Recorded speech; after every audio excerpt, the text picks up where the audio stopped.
দুইটা দুইটা লাশ পেয়েছেন? সকাল থেকে দুইটা পাইছেন, তাদের স্বজনদের হাতে দেওয়া হয়েছে, নিয়ে গেছে। ও, এই এই এই নৌকাতেই কিন্তু ডুবুরি অবস্থান নিয়েছেন এবং এখান থেকে কিন্তু তারা লাশ, একজন ভিআইপি অবস্থান নিয়েছেন এখানে। আমরা জানার জন্য চেষ্টা করছি কে আসছে। এবং ঠিক ঠিক এখান থেকে সোজা এসে কিন্তু পানিতে একদম স্টেট পানিতে কিন্তু চলে গেছে গাড়িটি। সাহায্য পরিবহন, সেই পরিবহনটা একদম অনেক গভীরতা, এখানে প্রায় অলমোস্ট 60-70 ফুট গভীরতা। এটা ডিপ, অনেক ডিপ, বোঝা যাচ্ছে না যে এত ডিপ, কিন্তু অনেক ডিপ। আমরা একটু ওখানকার আমাদের ক্যামেরাটা নিয়ে যাই, দেখি একজন ভিআইপি অবস্থা নিয়েছেন, দেখতে পারি আমরা, একটু কথা বলার জন্য চেষ্টা করবো।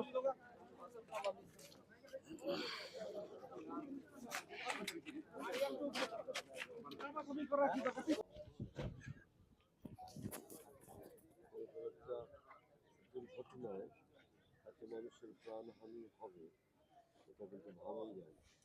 বিশেষ করে